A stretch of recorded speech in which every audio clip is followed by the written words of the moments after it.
की बड़ी खबरों का नमस्कार। आप देख रहे हैं नेशन ऑफ समाचार और मैं हूं आपके साथ श्रेया उमर। कानपुर देहात के मेडिकल कॉलेज में भ्रष्टाचार और अनियमितताओं के गंभीर आरोपों ने स्वास्थ्य विभाग में हलचल मचा दी है। सोशल मीडिया पर एक तस्वीर सामने आई है जिसमें तत्कालीन कार्यवाहक प्राचार्य और एक डॉक्टर टेबल पर नोटों की गड्डियों के साथ दिखाई दे रहे हैं। हालांकि इस तस्वीर की नेशन ऑफ समाचार पुष्टि नहीं करता, लेकिन इसी बीच दवा खरीद, टेंडर प्रक्रिया और भर्ती में गड़बड़ियों के आरोप लगाए जा रहे हैं। कानपुर देहात मेडिकल कॉलेज एक बार फिर विवादों में है। वायरल तस्वीर में तत्कालीन कार्यवाहक प्राचार्य डॉक्टर हरप्रीत सिंह और डॉक्टर विमल यादव टेबल पर नोटों की गड्डियों के साथ दिखाई दे रहे हैं। तस्वीर के सामने आने के बाद कमीशनखोरी के आरोप तेज हो गए हैं। आरोप है कि मेडिकल कॉलेज में दवा खरीद, लॉन्ड्री टेंडर और अन्य खरीद प्रक्रियाओं में बड़े पैमाने पर अनियमितताएं हुई हैं। इतना ही नहीं, नर्सिंग स्टाफ की भर्ती में भी भ्रष्टाचार के आरोप लगाए जा रहे हैं। इसके अलावा सीएमएस पद से सेवानिवृत्त होने के बावजूद डॉक्टर वंदना सिंह को दोबारा कार्यवाहक सीएमएस बनाए जाने पर आरोपों के मुताबिक दीक्षा ट्रेडिंग कंपनी को मेडिकल कॉलेज प्रशासन का विशेष संरक्षण मिला था। दावा किया जा रहा है कि एक ही फर्म को एसी सर्विसिंग और सीवर टैंक से जुड़े कार्यों के नाम पर लाखों रुपयों का भुगतान किया गया। मामला सामने आने के बाद प्रशासनिक स्तर पर हलचल बड़ी हो गई है और अमरीश गुप्ता को मेडिकल कॉलेज का नया प्रिंसिपल बनाया गया। इन सभी आरोपों पर जब तत्कालीन कार्यवाहक प्राचार्य डॉक्टर हरप्रीत सिंह से सवाल किया गया तो उन्होंने अपनी सफाई में क्या कहा, जरा सुनिए। तो कुछ फोटो वायरल हुए हैं, कुछ आरोप लगे हैं सरकार प्रशासन पर, आप भी गंभीर आरोप लगे हैं, क्या मामला है, कैसे देखते हैं आप? सर, ये जो भी आरोप लगे हैं ये मेरे खिलाफ षड्यंत्र किया गया है। अगर कोई आदमी मेरे ऑफिस में ला के कोई सामान रख दे और उसकी फ़ोटो खींचे और उसके बाद मैं अपने चैम्बर से हट भी जाऊँ, मैं कहूँ भी हटाइए, और मैं अपने चैम्बर से हट भी जाऊँ, तो उसमें बताइए मेरी क्या गलती है? तमाम भ्रष्टाचार के आरोप हैं, कागज हैं, डॉक्यूमेंट्स हैं, प्रूफ दिए गए हैं, उनपे क्या कहेंगे? कहीं ना कहीं तो हुई टेंडर प्रक्रिया में गड़बड़ी हुई है, जो सीएमएस हैं उनके ट्रांसफर में भी सवाल उठाए हैं। सर देखिए, ये जो भी टेंडर प्रक्रिया में अगर कहीं गड़बड़ है तो वो जांच का विषय है। वैसे तो इस प्रकार का कोई मामला नहीं बनता है, लेकिन फिर भी अगर कुछ है तो वो जांच का विषय है, उसमें जांच कराई जाए। अच्छा, ये किसने कृत किया? जो पैसे की गड्डी रखी, क्या हुआ, फिर क्या घटनाक्रम? सर, यहाँ के कुछ लोग हैं जिनको हमने काम से हटाया है, जो कुछ पूर्व में काम कर रहे थे, कार्य कर रहे थे, कुछ फार्मासिस्ट थे जिनको काम कर रहे थे, उनको हमने काम से हटाया। उसके बाद वो लोग उन्होंने हमारे खिलाफ साजिश करी। पैसे लेके कौन आया? पैसे लेके दिनेश जी आए थे। अच्छा, आपके पास एक गड्डी रखी हुई है और डॉक्टर जो विमल यादव वो 2-4 गड्डियां उठा रहे हैं, तो ये क्या वो उठा रहे हैं? उनका भी नहीं, उनका भी ये है भैया कि हमने उनसे कहा था कि हटाइए ये सब जो ये लेके आए हैं, इनको हटाइए। पन्ना मैडम है सीएमएस, उन्होंने अपना रिटायरमेंट 62 रिटायरमेंट के बाद भी कई बड़े बड़े टेंडर किए हैं, एग्रीमेंट किया है, क्या मामला रहा है? सीएमएस मैडम के 60 साल पूरे होने के बाद, 62 ईयर पूरे होने के बाद सज्जन वर्मा सर उन्हें कार्यवाहक सीएमएस बना गए थे। तो वो कार्यवाहक सीएमएस के पद पे सज्जन वर्मा सर के लेटर के अनुसार कार्य कर रही है। आपके यहाँ पे सीसीटीवी लगा है आपके ऑफिस में क्या? नहीं, मेरे ऑफिस में सीसीटीवी नहीं है। तो एक दीक्षा ट्रेडिंग कंपनी के नाम पर बिना जीएसटी के मतलब अवैध रूप से उसको भुगतान होता है और ये एक एम्प्लॉय के नाम की रजिस्टर्ड फॉर्म है, तो इसको कितना ठीक मानते हैं? सर, ये जांच का विषय है, इसमें पहले जांच होनी चाहिए। बिना आपने कहाँ शिकायत की है? सर, मैं करने जा रहा हूँ, मैं मिलने जा रहा हूँ, सीनियर अधिकारियों से मिलने जा रहा हूँ और मैं शिकायत करने जा रहा हूँ। सर, जनपद में मेडिकल कॉलेज दिया इसीलिए गया था कि लोगों को अच्छे डॉक्टर्स मिलेंगे, सही उपचार मिलेगा, लोगों को मरना नहीं पड़ेगा कानपुर जाने के समय पे। लेकिन यहाँ पर लगातार भ्रष्टाचार की तस्वीरें एक के बाद एक निकलकर सामने आ रही हैं, इसको किस नज़रिए से देखा जाए? सर, भ्रष्टाचार को ख़त्म करने की कोशिश की जा रही है और भ्रष्टाचार को ख़त्म करने की कोशिश के तहत ही आप ये देख लीजिए कि मुझे बदनाम करने की कोशिश की गई। फिलहाल पूरे मामले को लेकर कई सवाल खड़े हो रहे हैं। यदि आरोप सही पाए जाते हैं तो ये स्वास्थ्य व्यवस्था में गंभीर भ्रष्टाचार का मामला हो सकता है। अब सबकी नजर इस बात पर है कि जांच में क्या तथ्य सामने आते हैं और दोषियों के खिलाफ क्या कार्रवाई होती है। वहीं अमेठी में समाजवादी पार्टी के प्रस्तावित विरोध प्रदर्शन से पहले पुलिस ने सपा महिला अध्यक्ष गुंजन सिंह समेत कई नेताओं और कार्यकर्ताओं को हाउस अरेस्ट कर दिया।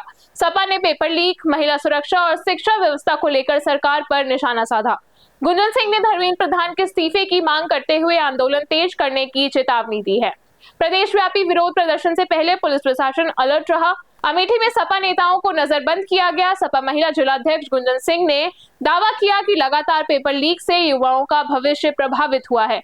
उन्होंने महिला सुरक्षा के मुद्दे पर भी सरकार को घेरते हुए कहा कि मांगे पूरी नहीं हुई तो पार्टी व्यापक प्रदर्शन करेगी। आज आपको हाउस अरेस्ट किया गया है, क्या कारण है और कब से क्या मामला है? देखिए, मुझे कल देर रात से रात 8 बजे से जो है हाउस अरेस्ट किया गया है।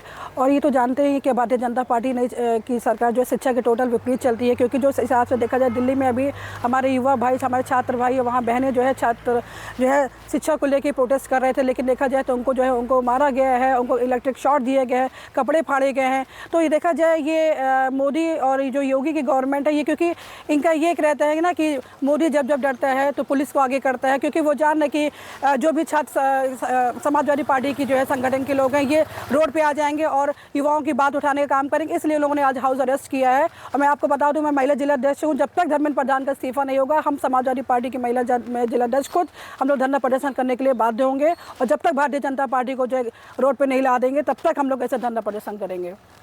वहीं झांसी के मौरानीपुर तहसील क्षेत्र के रतौसा गांव में झांसी खजुराहो 4 लेन किनारे बने बड़े बालू डंपों की प्रशासन ने संयुक्त जांच की। डीएम के निर्देश पर खनन विभाग, तहसील प्रशासन और पुलिस की टीम ने मौके पर पहुंचकर घंटों तक बालू के भंडार का सत्यापन किया। टीम ने पैमाइश कर पूरा रिकॉर्ड तैयार किया है। हालांकि जांच रिपोर्ट अभी सार्वजनिक नहीं की गई है। रतौसा बालू डंप पर खनन विभाग की टीम ने फीते से बालू के ढेरों की लंबाई, चौड़ाई और ऊंचाई मापी। भौतिक सत्यापन के साथ पूरे भंडार का विवरण दर्ज किया गया है। कार्रवाई के दौरान नायब तहसीलदार, लेखपाल और बंगरा चौकी पुलिस मौके पर मौजूद रही। पूरे निरीक्षण के दौरान सुरक्षा व्यवस्था कड़ी रखी गई। जांच के बाद अब सभी की नजर प्रशासन की रिपोर्ट पर है। फिलहाल ये साफ नहीं हुआ है कि भंडारित बालू वैध था या अवैध, उसकी वास्तविक मात्रा कितनी पाई गई है। वहीं झांसी के गरौडा तहसील क्षेत्र के गुड़ा धासन स्थित प्राथमिक विद्यालय में आज उस समय हड़कंप मच गया जब विद्यालय के ऊपर से गुजर रही हाई टेंशन लाइन का तार अचानक टूटकर स्कूल परिसर में गिर पड़ा। गनीमत रही कि घटना के समय प्रार्थना सभा चल रही थी और सभी छात्र छात्राएं तथा शिक्षक बरामदे में मौजूद थे, जिससे एक बड़ा हादसा टल गया। बताया जा रहा है कि इससे पहले भी करीब 4 वर्ष पूर्व हाई टेंशन लाइन का तार विद्यालय में गिर चुका है, लेकिन उस दिन रविवार होने के कारण कोई जनहानि नहीं हुई थी। ग्राम प्रधान और विद्यालय प्रशासन कई बार बिजली विभाग से लाइन शिफ्ट कराने की मांग कर चुका है, लेकिन अब तक कोई कार्रवाई नहीं हुई है। घटना के बाद विभाग ने केवल तार जोड़कर बिजली आपूर्ति बहाल कर दी। अब ग्रामीणों और अभिभावकों का सवाल है कि आखिर विभाग किसी बड़ी दुर्घटना का इंतजार क्यों कर रहा है। सुनिए क्या कह रहे विद्यालय के इंचार्ज प्रधानाचार्य जितेंद्र कोरी। माँ साहब, आपका नाम क्या है? मेरा नाम जितेंद्र कोरी है। मैं यहाँ का इंचार्ज हूँ। और प्राथमिक विद्यालय गुड़ा धासन में आज सुबह प्रार्थना के समय अचानक 11,000 की वोल्टेज में आग लगने के कारण तार विद्यालय के परिसर में गिरा और जिससे कोई बड़ी भूल या चूक हो सकती थी। ये कहो कि बच्चे मैदान में नहीं थे, सभी प्रार्थना स्थल पर उपस्थित थे, जिस कारण यह आपदा टल गई।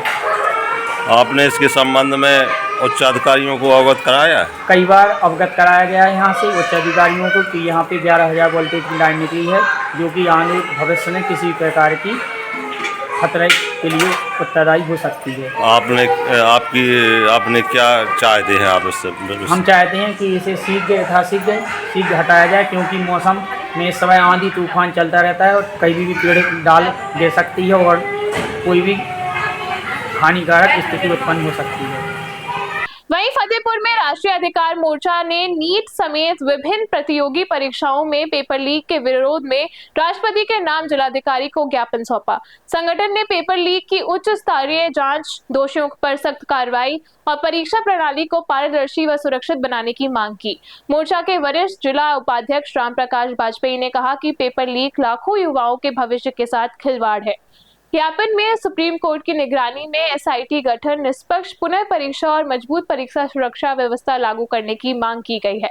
इस दौरान संगठन के कई पदाधिकारियों और कार्यकर्ता मौजूद रहे। के सभी जिला स्तर के पदाधिकारी हैं। आज हम लोग अपने राष्ट्रीय नेतृत्व के निर्देश पर दिल्ली में हुए छात्रों पर लाठीचार्ज, व नीट जैसी अनेक परीक्षाओं में जो धांधली हो रही है, पेपर लीक हो रहे हैं, उनके विरोध में माननीय महामहिम राष्ट्रपति को जिलाधिकारी फतेहपुर के माध्यम से ज्ञापन देने आए हैं। हम लोग चाहते हैं कि छात्रों की जो भी मांगें हैं उनको सरकार जल्द से जल्द पूरा करे, अन्यथा अधिकार मोर्चा के समस्त कार्यकर्ता सड़क पे धरना प्रदर्शन के लिए बाध्य होंगे। क्या परिचय आपका? हमारा नाम राम प्रकाश वाजपेयी है। हम वरिष्ठ जिला उपाध्यक्ष फतेहपुर में राष्ट्रीय अधिकार मोर्चा में पदाधिकारी के रूप में काम कर रहे हैं। और वहीं श्रावस्ती में अवैध मादक पदार्थों के खिलाफ चलाए जा रहे अभियान के तहत गिलौला पुलिस को बड़ी सफलता मिली है। पुलिस ने 2 गांजा तस्करों को गिरफ्तार करते हुए उनके कब्जे से 5 किलोग्राम अवैध गांजा, महिंद्रा मैक्स वाहन, 2 एंड्रॉइड मोबाइल फोन और 800 रुपए नगद बरामद किए। मुखबिर की सूचना पर खुटेहान मोड़ के पास संदिग्ध वाहन को रोकने का प्रयास किया गया, लेकिन चालक भगाने लगा। पुलिस टीम ने पीछा कर गिलौला बाईपास नहर पुल के पास वाहन को घेर कर पकड़ लिया। पूछताछ में आरोपी ने खुलासा किया कि वो व्हाट्सएप कॉल के जरिए गांजे की खरीद और फरोख्त करता था। पुलिस ने दोनों आरोपियों के खिलाफ NDPS एक्ट के तहत मुकदमा दर्ज कर दिया है और मोबाइल नंबरों के आधार पर पूरे नेटवर्क की जांच शुरू कर दी है। दिनांक 22 जुलाई 2026 को थाना गिलौला जनपद श्रावस्ती की पुलिस टीम द्वारा संदिग्ध वाहनों और व्यक्तियों की चेकिंग की जा रही थी। इसी दौरान मुखबिर द्वारा सूचना दी गई कि वाहन संख्या UP 40 T0341 से अवैध गांजा इकौना से बहराइच की ओर कुछ व्यक्ति ले जा रहे हैं।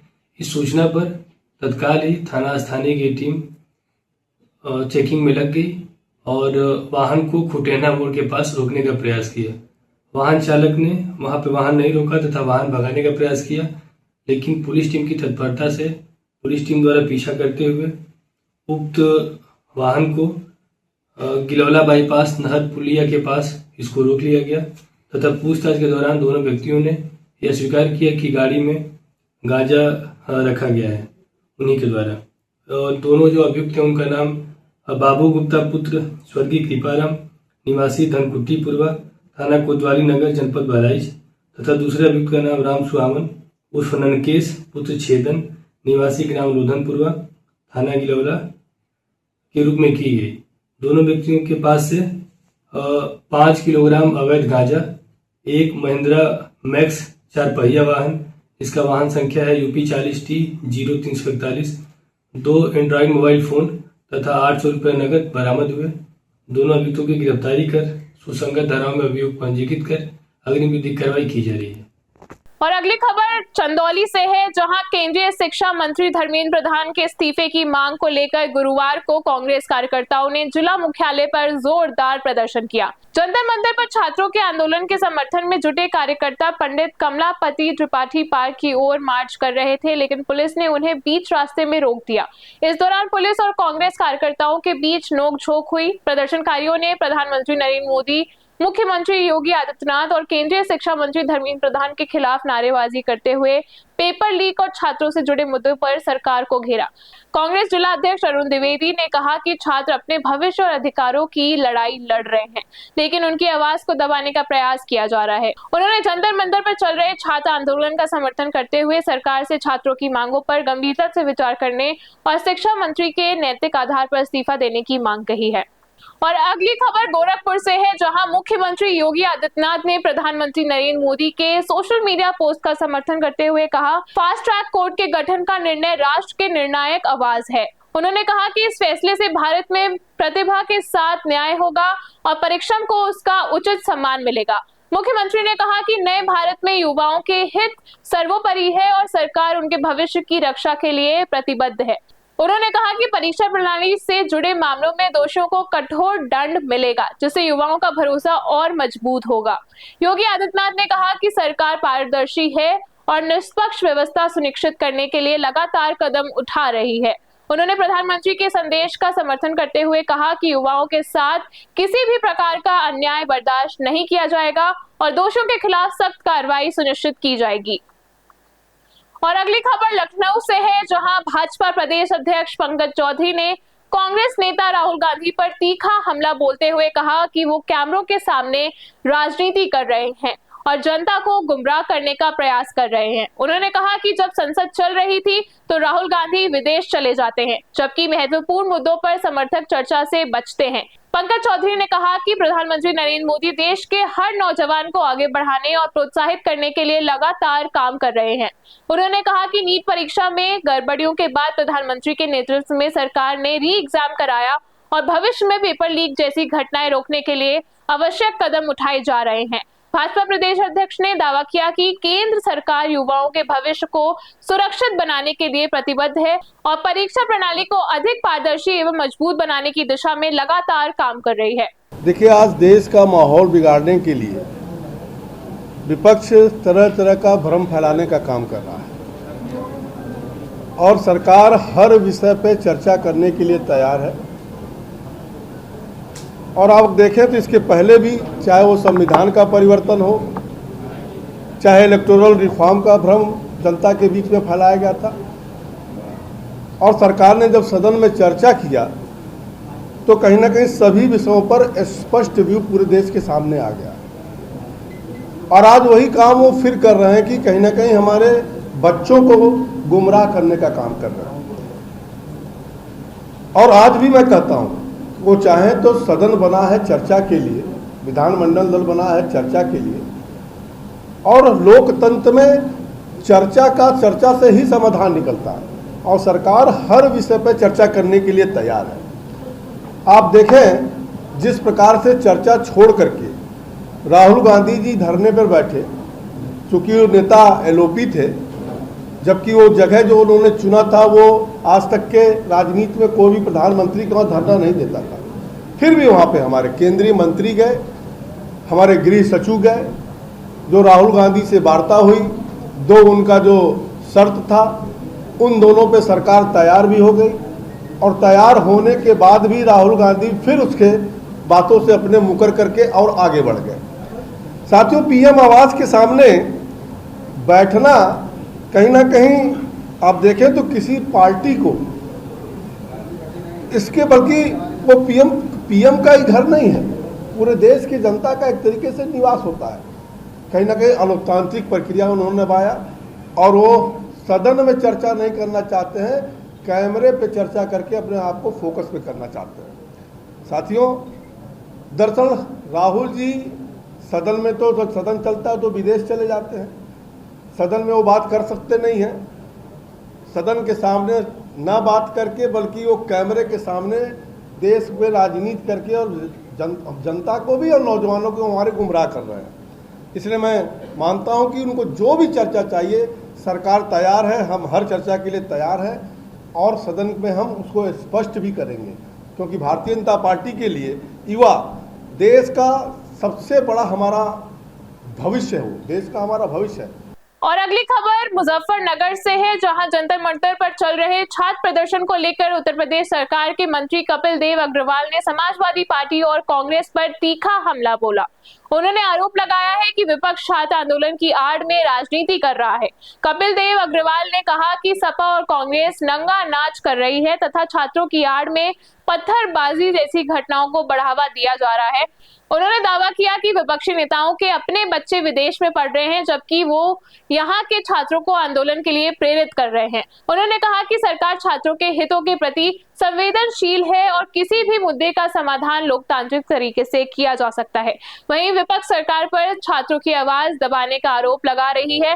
दोनों पक्षों के आरोप प्रत्यारोप के बीच छात्र आंदोलन को लेकर राजनीतिक बयानबाजी तेज हो गई है। कांग्रेस और सपा का प्रदर्शन था प्रधानमंत्री जंतर मंतर पर जिस प्रकार से कॉकरोच पार्टी को समर्थन करने के लिए और छात्रों की आड़ में समाजवादी पार्टी कांग्रेस नंगा नाच सड़कों पर कर रही है, छात्रों की आड़ में, उनके भविष्य की आड़ में जो गुमराह कर रही है, पत्थरबाजी करवा रही है, उनको एक तरीके से आंदोलन करने के लिए प्रेरित कर रही है।